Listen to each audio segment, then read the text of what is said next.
കർത്താവിന്റെ മഹത്വം. വീണ്ടും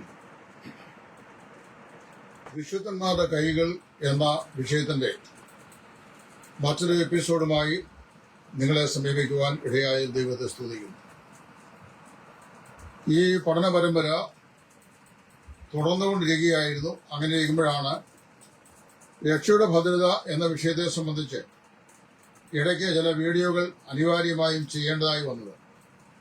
അത് നിമിത്തം വിശുദ്ധന്മാരുടെ കൈകൾ എന്നുള്ള പഠന പരമ്പര അത് അല്പകാലത്തേക്ക് കാലവിളംബം സംഭവിച്ചു. ഇന്ന് അതിന്റെ 5ാമത്തെ എപ്പിസോഡാണ് ഞാനിവിടെ പറയാൻ കർത്താവിൽ ആഗ്രഹിക്കുന്നത്. വെടുപ്പിന് ഒത്ത കൈയ്യ് എന്നുള്ളതാണ് ഇന്നത്തെ വിഷയം. വെടുപ്പിന് ഒത്ത കൈയ്യ്, അതായത് ദൈവം നമുക്ക് നൽകിയ കരങ്ങൾ എപ്രകാരം ആയിരിക്കണം, ആ കരങ്ങൾ കൊണ്ടുള്ള ഉപയോഗം എപ്രകാരമായിരിക്കണം എന്ന് നമ്മെ അനുസ്മരിപ്പിക്കുന്ന ഒരു ചിന്തയാണ്. സങ്കീർത്തനങ്ങൾ 18:20 ദൈവത്തിന്റെ ദാസനായിരുന്ന ദാവീദ് ഇപ്രകാരം പറഞ്ഞു: യഹോവ എന്റെ നീതിക്ക് തക്കവണ്ണം എനിക്ക് പ്രതിഫലം നൽകി, എന്റെ കൈകളുടെ വെടുപ്പിന് ഒത്തവണ്ണം എനിക്ക് പകരം തന്നു. വാസ്തവത്തില് യഹോവ എന്റെ നീതിക്ക് തക്കവണ്ണം എനിക്ക് പ്രതിഫലം നൽകി, എന്റെ കൈകളുടെ വെടുപ്പിനൊത്തവണ്ണം എനിക്ക് പകരം തന്നു. ദാവീദ് തന്നെത്താൻ ദൈവത്തിൽ സംതൃപ്തനായി പറയുന്ന വാക്കുകളാണ് ഇവിടെ ഞാൻ വായിച്ച് കേൾപ്പിച്ചത്. എത്രയോ സങ്കീർത്തനങ്ങളാണ് ദാവീദ് തന്റെ കരങ്ങൾ കൊണ്ട് എഴുതിയിട്ടുള്ളത്. അശുദ്ധി ഇല്ലാത്തതിനെ വിശുദ്ധി എന്നാണ് നമ്മൾ പറയുന്നത്, അല്ലെങ്കിൽ അശുദ്ധിയുടെ നേരെ വിപരീതമായ പദമാണ് വിശുദ്ധി എന്ന് പറയുന്നത്. നമ്മുടെ കൈകൾ കൊണ്ട് വിശുദ്ധമായതും അശുദ്ധമായതും പ്രവർത്തിക്കാൻ നമുക്ക് സാധിക്കും. നന്മയായതും തിന്മയായതും ചെയ്യാൻ നമുക്ക് സാധിക്കും. അപ്പൊ നമ്മുടെ കൈകൾ കൊണ്ട് ദൈവത്തിന് ഇഷ്ടമില്ലാത്ത പ്രവൃത്തി ചെയ്താൽ അതിനെ അശുദ്ധമായ പ്രവൃത്തി എന്നാ പറയുന്നത്. നമ്മുടെ കൈകൊണ്ട് വിശുദ്ധമായ പ്രവൃത്തി ദൈവത്തിന് ചെയ്താൽ അതിനെ ദൈവത്തിന് പ്രസാദകരമായ പ്രവൃത്തി എന്നാണ് നാം സാധാരണയായി പറയുന്നത്. അപ്പൊ സത്യമായും നീതിയായും വിശ്വസ്തമായും ചെയ്യുന്ന പ്രവൃത്തി വിശുദ്ധമാണ്. നമ്മൾ സത്യം, നീതി, ധർമ്മം ഇതൊക്കെ നിലനിർത്തി നാം ചെയ്യുന്ന ഏത് പ്രവൃത്തിയും ദൈവത്തിൽ വിശുദ്ധമാണ്, ദൈവത്തിന് സ്വീകാര്യമാണ്. എന്നാൽ കപടമായും അനീതിയോടും അവിശ്വസ്തയോടും ചെയ്യുന്ന പ്രവൃത്തി അത് ദൈവത്തിൽ അശുദ്ധമാണ്. കർത്താവ് ഒരിക്കലും അതിൽ പ്രസാദിക്കുകയില്ല. അപ്പോൾ അങ്ങനെ വരുമ്പോൾ അശുദ്ധമായ പ്രവൃത്തിക്കും വിശുദ്ധമായ പ്രവൃത്തിക്കും പകരം നൽകുന്ന ഒരു ദൈവത്തെയാണ് നമ്മൾ വിശ്വസിക്കുകയും അനുധാവനം ചെയ്യുകയും ചെയ്യുന്നത്. നമ്മുടെ കൈകൾ കൊണ്ട് നാം നന്മയായത് ചെയ്താൽ ആ നന്മയ്ക്ക് ദൈവം പ്രതിഫലം തരും. നമ്മുടെ കർത്താവ് സുവിശേഷം ഇങ്ങനെ പറഞ്ഞു: എന്റെ ഏറ്റവും ചെറിയവൽ ഒരുവന് നിങ്ങൾ ഒരു പാത്രം തണ്ണീർ മാത്രം കുടിപ്പാൻ കൊടുത്താൽ അതിനും പ്രതിഫലം ലഭിക്കാതെ പോകുകയില്ല എന്ന് ഞാൻ സത്യമായിട്ട് നിങ്ങൾ പറയുന്നു. അപ്പൊ നമ്മൾ ഒരു പാത്രം വെള്ളം, അതായത് ഒരു ഗ്ലാസ് വെള്ളം, വെറും പച്ചവെള്ളം, അത് നമുക്ക് 4 കാശ് ചിലവുള്ളതല്ല, പ്രകൃതി ദൈവം തന്നിരിക്കുന്ന വരമാണ്. അത് സന്മനസ്സോടെ നാം അറിയിക്കുന്ന ഒരാൾക്ക് കൊടുത്താൽ അതിനും പ്രതിഫലം ലഭിക്കാതെ ഇരിക്കുകയില്ല എന്നാണ് ദൈവം പറയുന്നത്. അപ്പൊ അശുദ്ധമായ പ്രവൃത്തിക്കും വിശുദ്ധമായ പ്രവൃത്തിക്കും ദൈവം പ്രതിഫലം നൽകാറുണ്ട്. യഹോവയായ ദൈവം നമ്മളുടെ കൈകളുടെ പ്രവൃത്തി മറ്റുള്ളവർ കാണുന്നില്ല എങ്കിലും, അതായത് ഈ മറ്റുള്ള ആളുകളുടെ മുമ്പാകെ നമ്മുടെ കൈകളുടെ നാം ചെയ്യുന്ന പ്രവൃത്തികൾ എന്തൊക്കെയാണെന്ന് മറ്റുള്ളവർ കാണുന്നില്ല എങ്കിലും അവയെ സൂക്ഷ്മമായി കാണുന്ന, വീക്ഷിക്കുന്ന, അവയെല്ലാം കുറിച്ചു വയ്ക്കുന്ന ഒരു ദൈവമാണ് സ്വർഗത്തിലെ ദൈവം എന്ന് വളരെ വ്യക്തമായി തിരുവെഴുത്തിലൂടെ നമുക്ക് മനസ്സിലാക്കാൻ സാധിക്കുന്നുണ്ട്. അങ്ങനെ പഠിക്കുമ്പോൾ ഈ യഹോവയായ ദൈവം ഒരു മനുഷ്യന്റെ സൽപ്രവൃത്തിക്കും അവന്റെ ദുഷ്പ്രവൃത്തിക്കും അവന് പകരം ചെയ്യുന്നവനാണെന്ന് വിശുദ്ധ വേദപുസ്തകം നന്നായി പറയുന്നു. ഇപ്പോൾ സൽപ്രവൃത്തി എന്താണ് എന്ന് ചോദിച്ചാൽ നമ്മിൽ പല ആളുകളും സാധാരണയായി ചെയ്തു വരുന്നത് എന്നറിയാമോ? ഒരാളെ കണ്ടു കഴിഞ്ഞാൽ ഉടനെ ആളിനോട് കർത്താവായ യേശുവിനെ രക്ഷിതാവായി സ്വീകരിക്കണം, ക്രിസ്തീയ കുടുംബത്തിൽ ജനിച്ചതുകൊണ്ട് സ്വർഗ്ഗരാജ്യത്തിൽ പോകുകയില്ല, എന്നാൽ അതുകൊണ്ട് കർത്താവിനെ രക്ഷിതാവായി സ്വീകരിക്കണം, സ്വീകരിച്ച ഉടൻ തന്നെ എന്ത് ചെയ്യണം? പിതാവിന്റെയും പുത്രന്റെയും പരിശുദ്ധാത്മാവിന്റെയും നാമത്തിൽ സ്നാനപ്പെടണം, അങ്ങനെയൊക്കെ ചെയ്താൽ മാത്രമേ സ്വർഗ്ഗരാജ്യത്തിലേക്ക് പോകാൻ കഴിയുള്ളൂ എന്ന് വളരെ താല്പര്യത്തോടെ നമ്മളോട് പറയും. അത് നിർധനരായി ആഹാരത്തിന് ബുദ്ധിമുട്ടുന്ന, ഉടുതുണിക്ക് മറുതുണിയില്ലാത്ത, തിരിഞ്ഞു കിടന്ന് ഒന്ന് തലയാഴ്ച ഉറങ്ങാൻ ഒരു ഷെഡില്ലാത്ത, വളരെ സാധുക്കള, ഒരു നിർവാഹമില്ലാത്ത, ചികിത്സയ്ക്കായി വളരെ ബുദ്ധിമുട്ടുന്ന, ക്യാൻസർ രോഗം പോലുള്ള രോഗങ്ങളൊക്കെ ആയി ബാധിച്ച് വളരെ ബുദ്ധിമുട്ടുന്ന ആളിനെ കണ്ടു കഴിഞ്ഞാൽ അത് മിക്ക ആളിലും പറഞ്ഞറിയാമോ, ആദ്യം നിങ്ങളുടെ ജീവിതം കർത്താവിനെ കൊടുക്കുക, അതോടുകൂടി കർത്താവ് ബാക്കിയെല്ലാം നിങ്ങൾക്ക് തരും. ഇത്രയും പറഞ്ഞിട്ട് ഒഴിഞ്ഞു പോകാനുള്ളതാണോ നമ്മുടെ ജീവിതം? സൽപ്രവൃത്തി എന്ന് പറഞ്ഞു കഴിഞ്ഞാൽ നമ്മുടെ സഹജീവികളോട് നാം കാണിക്കുന്ന സഹാനുഭൂതിയാണ്. വിശക്കുന്നവന് ഒരു നേരത്തെ ആഹാരം കൊടുത്താൽ പ്രായോഗിക തലത്തിൽ നമ്മുടെ സുവിശേഷം പ്രവൃത്തിബോധത്തിൽ വന്നു കഴിഞ്ഞു. ഉടുതുണയില്ലാത്തവന് നമ്മൾ കണ്ടു, നമ്മൾ ചില വീട്, ഞങ്ങളെ കുടുംബമായി ഈ വീട് സന്ദർശിക്കാൻ പോകുമ്പോൾ വളരെ നിർധനരായ ചില വീടുകളെ ഞങ്ങൾ ശ്രദ്ധയിൽപ്പെടാറുണ്ട്. കഴിഞ്ഞ ആഴ്ചയിലും എനിക്ക് അങ്ങനെ ഒരു കുടുംബത്തെ കണ്ടെത്തി ആ കാര്യത്തിന്റെ ചില ക്രമീകരണങ്ങൾ ചെയ്യുവാനുള്ളത് ഭാഗ്യം കർത്താവ് തന്നു. അതിനെ ഭാഗ്യമായിട്ടാണ് കണക്കാക്കുന്നത്. അവിടെ ചെന്ന് അവന്റെ ആത്മാവ് സ്വർഗത്തിൽ കാണുന്നല്ലോ അത്യാവേശത്തോടു കൂടെ നമ്മൾ അവനെക്കുറിച്ച് പറയുകയും അല്ല അവന്റെ അരിഷ്ടതയിലും ബുദ്ധിമുട്ടിലും കർത്താവ് തന്നോളും എന്ന് പറഞ്ഞിട്ട് പോവുകയും ചെയ്യുന്ന അല്ല ക്രിസ്തീയത. ദൈവം സൽപ്രവൃത്തികൾക്കായിട്ടാണ് നമ്മെ ക്രിസ്തുവിൽ സൃഷ്ടിക്കപ്പെട്ടിരിക്കുന്നത്. ഞാനിത് പറയുമ്പോൾ ഒരല്പം വിമർശനത്തിന് എന്നെ ആളുകൾ വിധേയപ്പെടുത്തുമെങ്കിലും ഞാൻ ഒരു വാക്ക് പറയാൻ ആഗ്രഹിക്കുകയാണ്. എന്റെ വിശ്വാസത്തിൽ പെടാത്ത ഒരാളാണ് ഫാദർ രഞ്ജു പി കോശി. അദ്ദേഹം അടൂര് സ്വദേശിയാണ്. അദ്ദേഹം ഒരു ഹൈസ്കൂളിന്റെ ഒരു ഉയർന്ന ഒരു അധ്യാപകനാണ്, PhD കാരനാണ്, നല്ല വിദ്യാസമ്പന്നാണ്. അപ്പൊ അദ്ദേഹത്തെ നേരിൽ ഞാൻ ഇതുവരെയും കണ്ടില്ല, നേരിട്ട് ഞാൻ കണ്ടില്ല. എന്നാൽ ഒരിക്കൽ ഞാൻ അദ്ദേഹത്തെ ഒരാവശ്യം വേണ്ടി വിളിച്ചപ്പോൾ എന്നോട് പറഞ്ഞു, അച്ഛനെ ചെങ്ങുന്നു വെച്ച് MC റോഡിൽ ഇങ്ങനെ പാസ് ചെയ്യുന്ന ഞാൻ ദൂരമേ നിന്ന് കണ്ടു, കാണണമെന്ന് ആഗ്രഹിച്ചിട്ടുണ്ട്, കാണാൻ സാധിച്ചിട്ടില്ല എന്ന് പറഞ്ഞു. അപ്പൊ അദ്ദേഹം വളരെ ബിസി ഷെഡ്യൂളാണ്, എനിക്ക് അദ്ദേഹത്തെ കാണാൻ സാധിച്ചില്ല. എന്നാൽ അദ്ദേഹം സോഷ്യൽ മീഡിയ വഴി ചെയ്യുന്ന ചില സൽപ്രവൃത്തികളെ മറ്റനേക ആളുകൾ കാണുന്ന പോലെ ഞാൻ കണ്ടു. ഏകദേശം 100-ൽ പരം ആളുകൾ അവർക്ക് താമസിക്കാനുള്ള പാർപ്പിടം.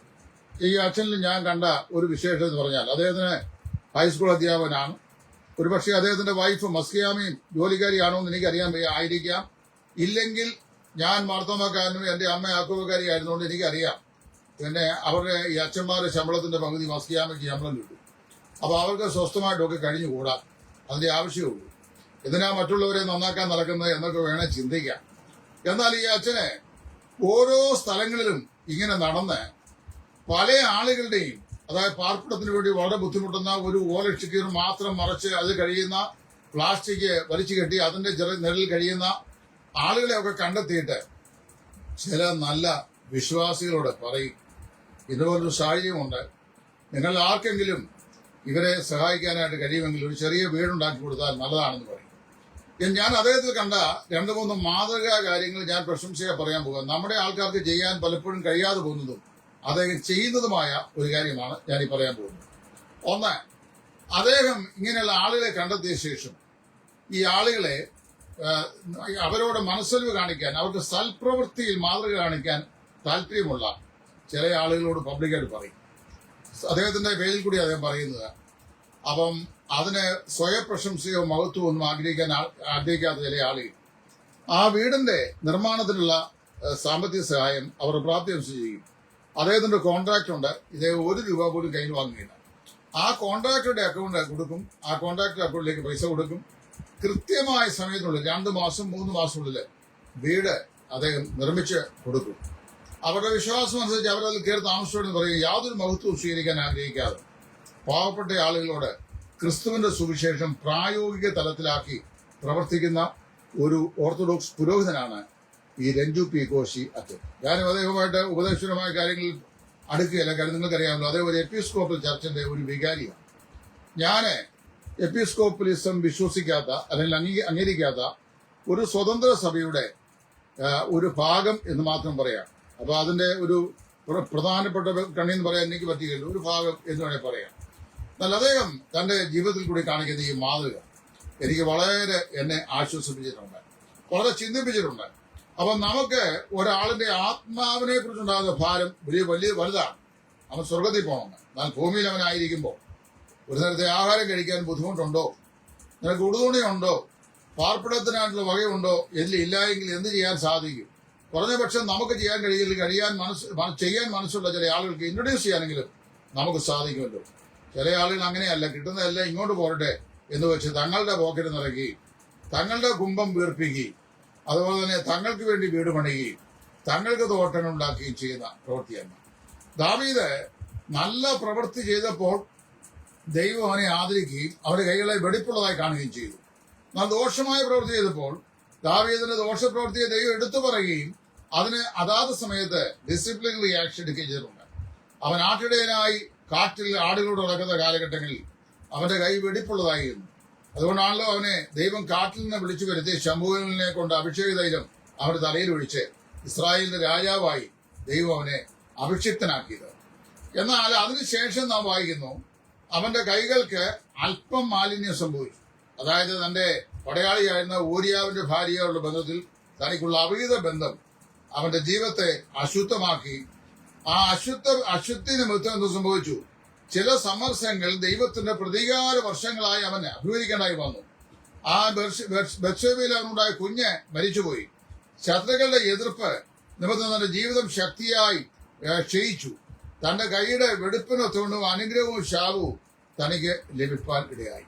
എന്ന് പറഞ്ഞാൽ നന്മ ചെയ്തപ്പോൾ, അല്ലെങ്കിൽ വെടുപ്പുള്ള കാര്യങ്ങൾ ചെയ്തപ്പോൾ ദൈവം അതിന് അവൻ നന്മ കൊടുക്കുകയും, എന്നാൽ അവന്റെ കൈകൊണ്ട് അവൻ അശുദ്ധി പ്രവർത്തിച്ചപ്പോൾ അതിന് ദൈവം അവന് ശിക്ഷ കൊടുക്കുകയും ചെയ്തു. കാരണം ദൈവം നീതിമാനും വിശ്വസ്തനുമായ ദൈവമാണ്. നാം നമ്മുടെ കരങ്ങൾ കൊണ്ട് ഒരു മനുഷ്യന്റെയും അനുഗ്രഹത്തിന് തടസ്സമായി പ്രവർത്തിക്കുന്ന ഒരു കാര്യവും ചെയ്യുകയോ എഴുതുകയോ ചെയ്യരുത്. ഒരു മനുഷ്യന്റെ നന്മയ്ക്കാണ് നാം ഉത്തരവാദിയാകേണ്ടത്. മനസ്സലിവുള്ള കാണിക്കേണ്ട സ്ഥലത്ത് മനസ്സലിവ് കാണിക്കണം. നമ്മുടെ കയ്യിൽ തന്നെ എന്തെങ്കിലും സ്പെൻഡ് ചെയ്യാൻ നമുക്ക് പ്രാപ്തിയുണ്ടെങ്കിൽ അതിന്റെ വലിപ്പമല്ല, തക്ക സമയത്ത് അത് ചെയ്യാൻ കഴിഞ്ഞാൽ അത് ഉപകാരമാണ്. അപ്പൊ ഇന്ന് എനിക്ക് വാസ്തവം എന്റെ ലിസ്റ്റിനകത്ത് ഞങ്ങൾ ഈ കഴിഞ്ഞ ആഴ്ചയിൽ ഭവനസന്ദർശനം ചെയ്ത് പോയ സമയത്ത് ഞാനൊരു വീട്ടിൽ ചെന്ന് കയറി. ഞാൻ അത് സംബന്ധിച്ച് ചില സഹോദരന്മാരോട് പറയാനായിട്ടിരിക്കുകയാണ്. അല്പം ഒന്ന് സാവകാശം കഴിഞ്ഞോട്ടെ എന്ന് ചിന്തിച്ചു. ഒരു വീട്ടില് ഒരു ക്യാൻസർ രോഗി, ഒരു അംഗവൈകല്യമുള്ള ഏക പെൺകുട്ടി, മറ്റൊരു പയ്യനെ, ഒരു നിർവാഹവുമില്ല. ആ വീടിന്റെ സ്ഥിതി കണ്ടിട്ട് ഏത് സമയത്തും അത് താഴെ വീഴും. എന്ന് പറഞ്ഞാൽ ഈ ഏപ്രിൽ മാസത്തിലെ മഴയോട് ഏത് സമയത്തും താഴെ വീഴും. ആ പരുവത്തിലാണ്. ഞാൻ എന്റെ ഫോട്ടോ എടുത്തിട്ടുണ്ട്. ചില പ്രാർത്ഥനാ സ്വകാര്യങ്ങളെ എനിക്ക് അറിയിക്കണം താല്പര്യം. ഞാൻ തന്നെ സുവിശേഷം പറഞ്ഞ് രക്ഷയിലേക്ക് വന്ന ഒരു കുടുംബമാണ്. അപ്പൊ സുവിശേഷം പറഞ്ഞ് നിങ്ങളുടെ ആത്മാവ് ക്രിസ്തുവിൽ ഭദ്രമാണ് എന്ന് പറഞ്ഞ് ഏൽപ്പിച്ചിട്ട് പോരാൻ എന്റെ മനസാക്ഷി എന്നെ അനുവദിച്ചിട്ടില്ല. എന്നാൽ ഞാൻ ആ കാര്യം ചിലരോട് പറയാനായിട്ടിരിക്കുക, മനഃപൂർവ്വമായിട്ട് പറയാനിരിക്കുക. കാരണം എന്തെങ്കിലും ആരെങ്കിലും ഏൽപ്പിച്ചാൽ അതിന്റെ ആ മേൽക്കൂരിയെങ്കിലും ഒന്ന് മാറ്റിക്കൊടുക്കാം എന്നുള്ള ഒരു താല്പര്യം മനസ്സിലുണ്ട്.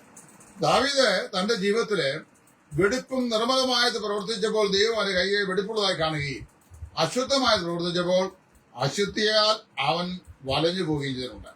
നാം ഈ ഭൂമിയിൽ ജീവിക്കുന്ന കാലത്തും മരണാനന്തരവും നമ്മുടെ കൈകളുടെ പ്രവൃത്തിക്ക് ഒത്തവണ്ണം പ്രതിഫലവും പ്രതികാരവും നമുക്ക് ലഭിക്കുമെന്ന് ദൈവം പറഞ്ഞിട്ടുണ്ട്. പ്രതികാരം പറഞ്ഞു കഴിഞ്ഞാൽ പ്രതിഫലത്തിലുള്ള കൺവെൻഷൻ. അതായത് നമ്മുടെ കൈകൊണ്ട് നാം ചെയ്യുന്ന പ്രവൃത്തിക്ക് അനുസൃതമായ നിലയിലുള്ള നന്മകൾ ഈ ഭൂമിയിൽ ലഭിക്കും, മറുലോകത്തിൽ ലഭിക്കും.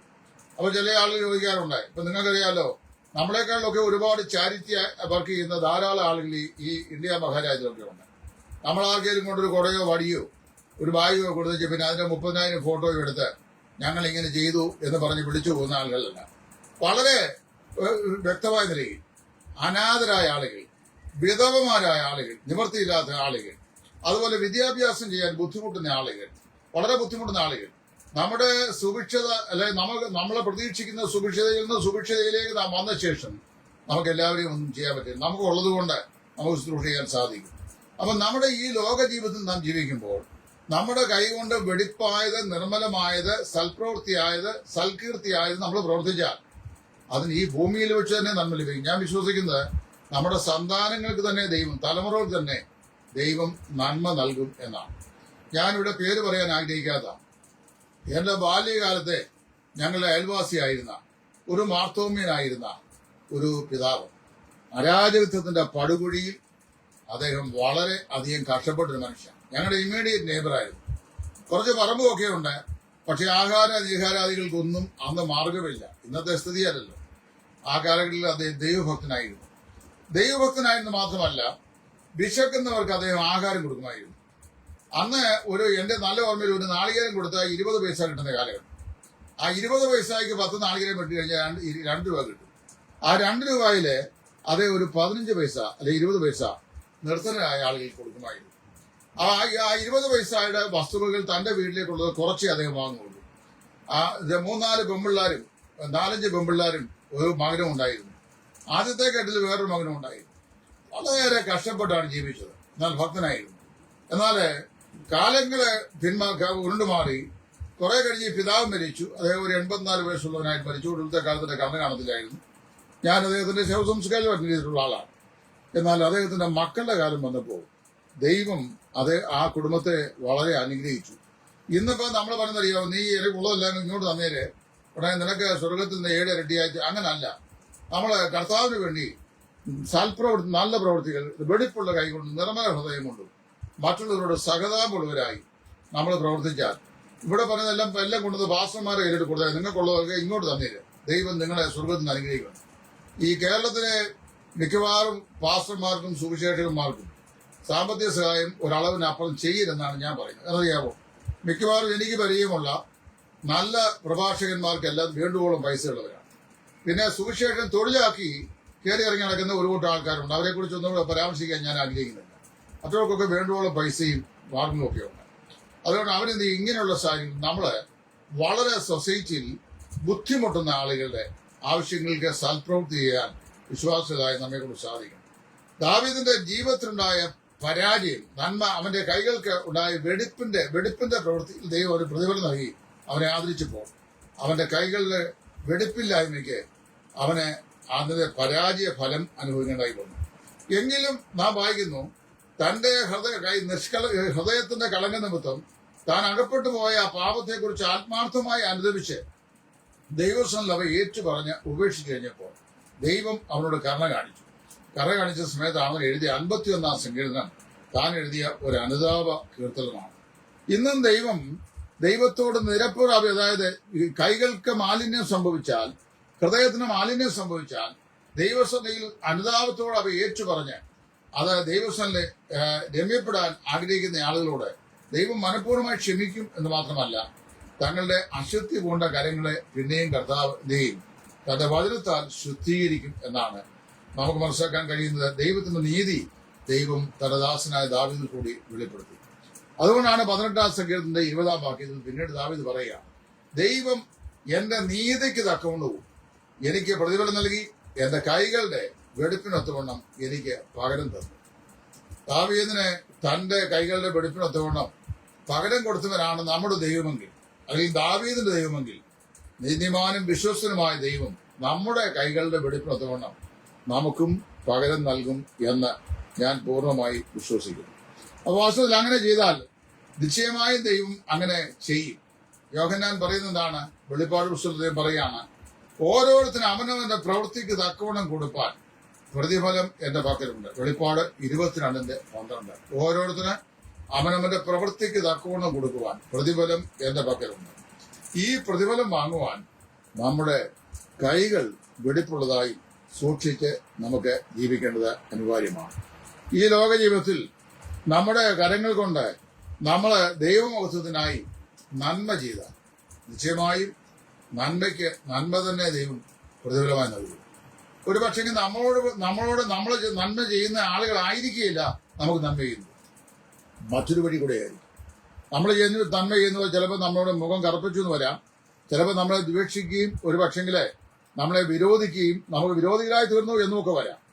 എന്നാൽ ദൈവം വേറൊരു വഴിയായി നമുക്ക് ഉദ്ധാരം തന്ന് നമ്മെ അനുഗ്രഹിക്കുന്നവരാണ്. അതുകൊണ്ട് വാസ്തവത്തില് ഞാനിവിടെ തീർത്തു പറയാം, പാസ്റ്റർമാർക്കും ഉപദേശിമാർക്കും വേണ്ടുവോളം കൂടി കൊടുത്ത് ഇങ്ങോട്ട് കൊണ്ടുപോവാ എന്ന് പറഞ്ഞുകൊണ്ട് വാങ്ങുന്ന സംവിധാനവും കൊടുക്കുന്ന സംവിധാനവുമല്ല. ചില ആൾ ചിന്തിക്കുന്നത് പാസ്റ്റർമാർക്കും സുവിശേഷന്മാർക്കും ഒരുപാട് കൊടുത്താൽ ദൈവം അവരെ വളരെ അനുഗ്രഹിക്കുന്നത്. നിങ്ങളുടെ തെറ്റായ ധാരണയാണ്. I don't believe it. നിങ്ങൾ അവർക്കല്ല കൊടുക്കണം, അത് കുഴപ്പമില്ലേ?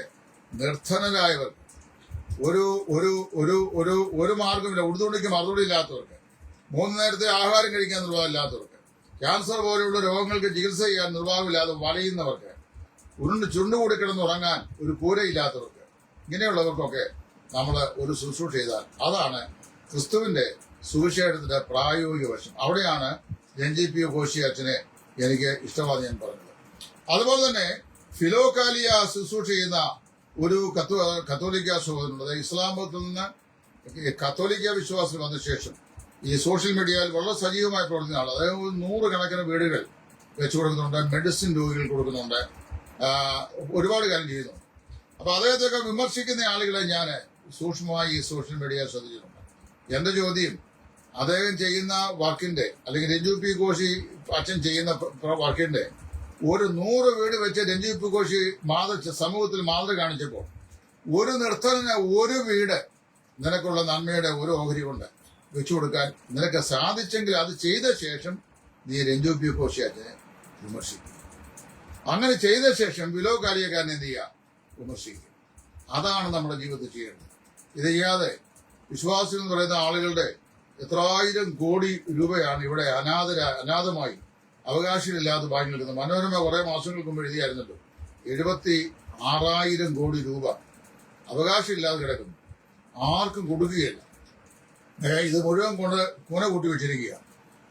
ഇന്ന് രാത്രി കർത്താവ് വരുമെന്ന് പ്രസംഗിക്കുകയും ചെയ്യും. ഈ രാത്രി കർത്താവ് വന്നു കഴിഞ്ഞാൽ ഉടനെ ഉടലോടെ നമ്മൾ സ്വർഗത്തിലോട്ട് പോകും എന്നൊക്കെ പറഞ്ഞുകൊണ്ടാണ് പ്രസംഗിക്കുന്നത്. ഈ രാത്രി കർത്താവ് വരുമെങ്കിൽ നമ്മുടെ കർത്താവിന്റെ മുമ്പാകെ നമുക്ക് വാസ്തവത്തിൽ മാതൃകയായതാണ്.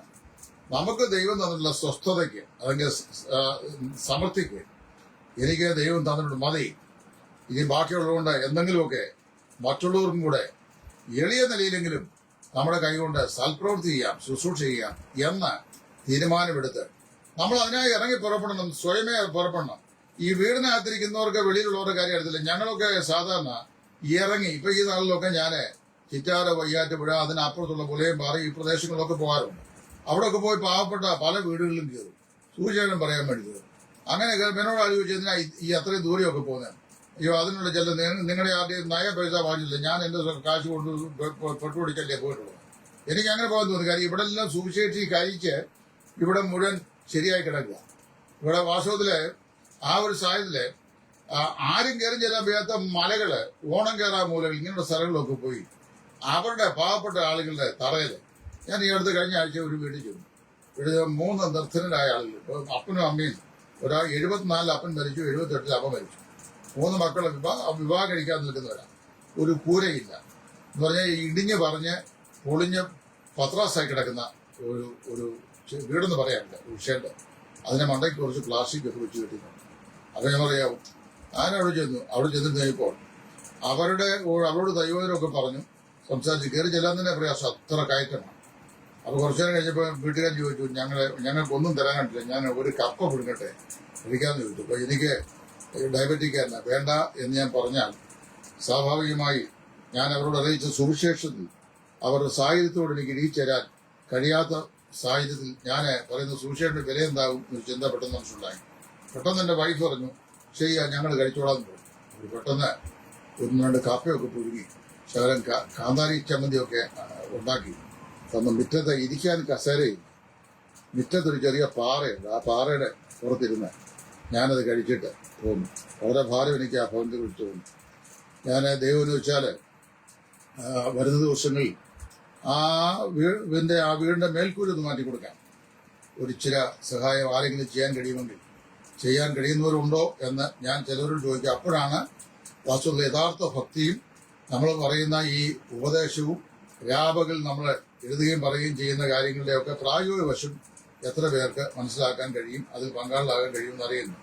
ഞാനിപ്പം രഞ്ജു പി ഘോഷിനെ പോലെ വീട് വെക്കാൻ എന്നോട് സാധിക്കില്ല. കാര്യം എന്റെ ജോലി മെയിൻലി അതല്ല, സുവിശേഷ വരെയാണ്. ഞാൻ പ്രത്യേകിച്ച് പണം സംബന്ധിച്ച കാര്യങ്ങളിൽ വളരെ അധികം ഭയമുള്ളൊരു മനുഷ്യനാണ്. അതുകൊണ്ട് ഞാൻ അങ്ങനെ ചെയ്യാറില്ല. എങ്കിലും വളരെ അത്യാവശ്യ ഘട്ടങ്ങളിൽ അനാഥര വിധവമാർ ഇതുപോലുള്ള ബുദ്ധിമുട്ടൊക്കെ അനുഭവിക്കുന്ന ആളുകൾ ചിലരൊക്കെ ഞാൻ പറയാറുണ്ട്. കഴിഞ്ഞ നാളിൽ 4-5 ആളുകളുടെ കാര്യങ്ങൾ എനിക്ക് നല്ല ബോധ്യമുള്ള ചില ആളുകളോട് ഞാൻ സൂചിപ്പിച്ചു. ഞാൻ പറഞ്ഞു, നിങ്ങൾ നയ പൈസ എന്നെ തരണ്ട, ഞാൻ അവരുടെ ഡീറ്റെയിൽസ് തരാം. ഞാൻ പോയി ആ കാര്യങ്ങൾ അങ്ങനെ ചെയ്തോ നോക്കുകയും ചെയ്യാം. അങ്ങനെ ഒരു 3-4 കാര്യങ്ങൾക്ക് 3-4 സഹോദരന്മാർ ചെയ്തു. ഞാനും എൻ്റെ വൈഫോട് പോയി ആ കാര്യം അങ്ങനെ തന്നെ അതുകൊണ്ട് പ്രയോജനപ്പെടുത്തി ഒന്ന് നോക്കി, അത് നോക്കി എന്ന് മനസ്സിലായി തിരിച്ചു പോയി. അപ്പൊ ഞാൻ പറഞ്ഞറിയാം, നമുക്ക് ഇതൊക്കെ 18-ാം സംഗീതത്തിന്റെ 20-ാം വാക്യവും ദാവീദിന്റെ കാര്യവും മൊർദെഖായിയുടെ കാര്യവും യെസ്രായുടെ കാര്യമൊക്കെ പ്രസംഗിക്കാനും എഴുതാനും ഒക്കെ നമ്മളെ കൊണ്ട് സാധിക്കും. അല്പം സാഹിത്യ ഭാഷയെ കൊണ്ടുവരാവുന്ന എന്തും ചെയ്യാൻ പറ്റും. പക്ഷേ ബി പ്രാക്ടിക്കൽ നമ്മുടെ ജീവിതത്തിൽ.